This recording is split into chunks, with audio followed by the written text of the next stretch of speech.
Habang ang pagiging tahimik ay makikita bilang isang positibong kalidad, sa kasamaang palad, maaari rin itong gawing vulnerable ang isang tao sa pang-aabuso at pagmamanipula. Ito ay ginagawa silang madaling target sa sino mang gustong pagsamantalahan ang kanilang banayad na pagkatao. Narito ang mga dahilan kung bakit madalas na nabibiktima ng pang-aabuso ang mga tahimik na tao.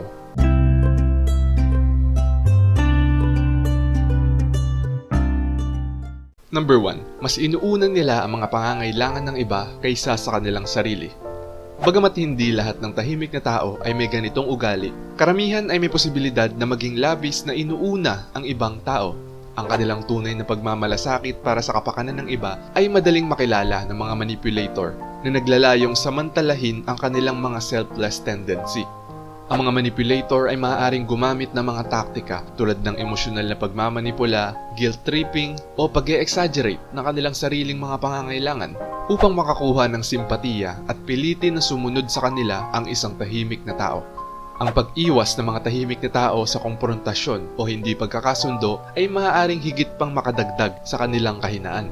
Ang kanilang takot na mabigo o ma-disappoint ng iba ay kadalasang humahantong sa isang pag-iwas sa salungatan na nagiging dahilan upang sila ay mag-alinlangan na igiit ang kanilang sariling mga pangangailangan at mga hangganan. Ang mga manipulator ay sinasamantala ang mga pag-aatubili na ito gamit ang subtle na pressure at emosyonal na pamimilit upang matiyak na inuuna ng mga tahimik na tao ang kanilang mga pangangailangan kaysa sa kanilang sarili. Number 2. Nahihirapan silang humingi ng tulong. Ang pagkamaramdamin ng tahimik na tao ay dahil sa kanilang takot na magmukhang mahina o umaasa. Madalas nilang nakikita ang paghingi ng tulong bilang isang tanda ng kahinaan na sumasalungat sa kanilang pagnanais na mag-project ng self-sufficiency at mapanatili ang kontrol. Nakikinabang ang mga manipulator sa pag-aatubili na ito sa pamamagitan ng pagsasamantala sa panloob ng pakikibaka ng mga tahimik na tao. Sa pamamagitan ng pagpapakita ng kanilang sarili bilang solusyon sa kanilang mga problema ay nakakakuha sila ng impluwensya at kontrol sa mga tahimik na tao. Kaya ang limitadong social network ng mga tahimik na tao o kawalan ng malapit na relasyon ay maaaring magpalala sa kanilang kahinaan. Ang kanilang reserved nature ay maaaring magresulta sa mas kaunting mga pagkakataon upang bumuo ng isang support system o maglinang ng mga pinagkakatiwalaang pagkakaibigan. Kinikilala at sinasamantala ng mga manipulator ang paghihiwalay na ito sa pamamagitan ng pagpoposisyon sa kanilang sarili bilang ang tanging pinagmumulan ng tulong. Pinapakinabangan nila ang desperasyon ng tahimik na tao para sa patnubay o suporta. Number 3. Iniiwasan nila ang hidwaan at inuunan nila ang pagpapanatili ng kapayapaan.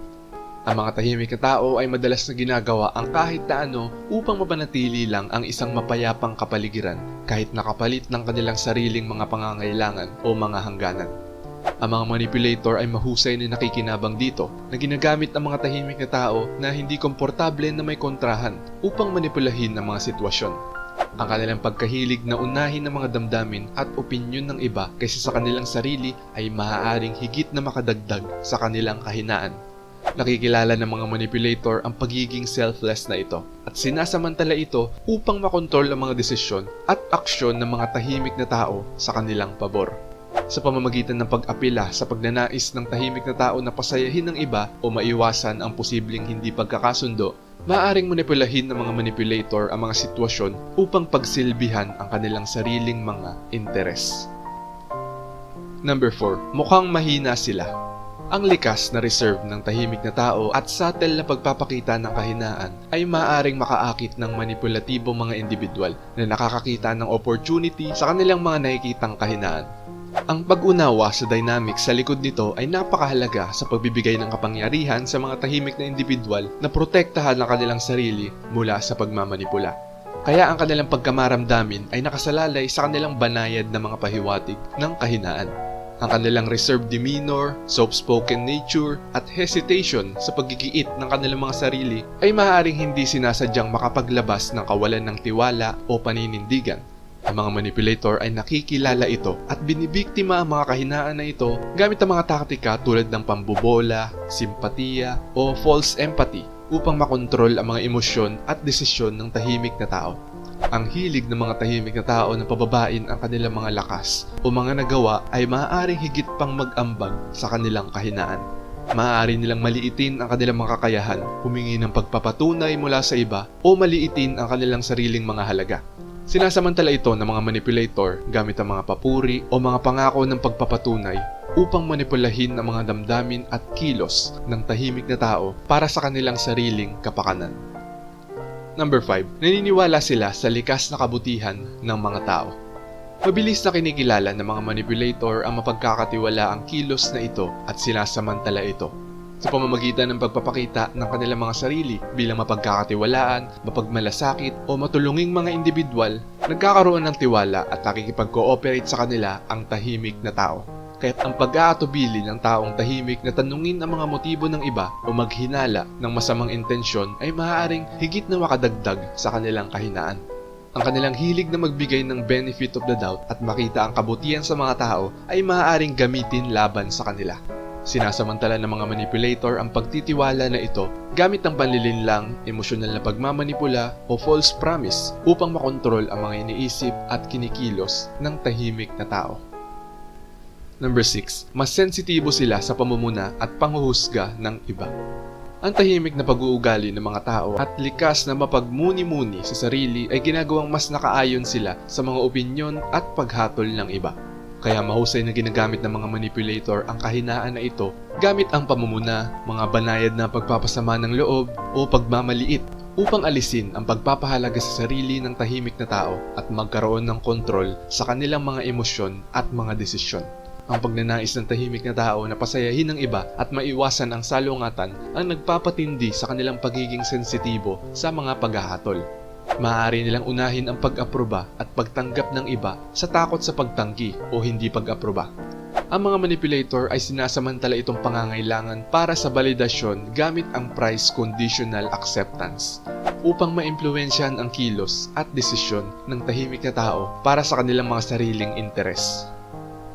Number 7. Nahihirapan silang bukas na ipahayag ang kanilang mga damdamin. Ang kahirapan ng tahimik na mga tao sa pagpapahayag ng kanilang mga damdamin ay maaaring humantong sa mga manipulator na isipin na sila ay passive, madaling maloko o walang tiwala sa sarili. Kinikilala ng mga manipulator ang pagkakataong ito at sinasamantala ang emosyonal na pagtitimpi ng mga tahimik na tao sa pamamagitan ng paggamit ng mga taktika ng emotional manipulation na nagpapagaan o lumilikha ng maling pakiramdam ng pagpapalagayang loob upang kontrolin ang kanilang mga emosyon at kilos. Ang pag-aatubili din ng taong tahimik na pasanin ng iba ang kanilang mga damdamin ay maaaring magpalala sa kanilang kahinaan. Maaari nilang iwasang ibahagi ang kanilang tunay na nararamdaman, takot sa pagtanggi, paghatol o pagkagambala ng mga relasyon. Ang mga manipulator ay masigasig na nagmamasid sa pag-aatubili na ito at ipinoposisyon ang kanilang mga sarili bilang nakikiramay na tagapakinig upang pagsamantalahan ang tiwala ng tahimik na tao para sa kanilang sariling kapakanan. Upang matugunan ang kahinaan na ito, ang mga tahimik na individual ay dapat na yakapin ang kanilang mga damdamin at linangin ang malusog na paraan ng pagpapahayag ng mga ito. Ang pagbuo ng kamalayan sa sarili at emosyonal na katalinuhan ang nagpapahintulot sa kanila na makilala at maipahayag ang kanilang mga damdamin. Epektibong nagpapalakas ng mas malakas na pakiramdam ng sarili at personal na mga hangganan. At number 8, sila ay may posibilidad na hindi mapansin o maliitin ang mga warning signs ng pang-aabuso. Ang pagnanais ng tahimik na tao na mapanatili ang harmony at maiwasan ang hindi pagkakasunduan ay humahantong sa kanila na hindi pansinin o maliitin ang mga signs na nagpapahiwatig ng manipulatibo o mapang-abusong pag-uugali.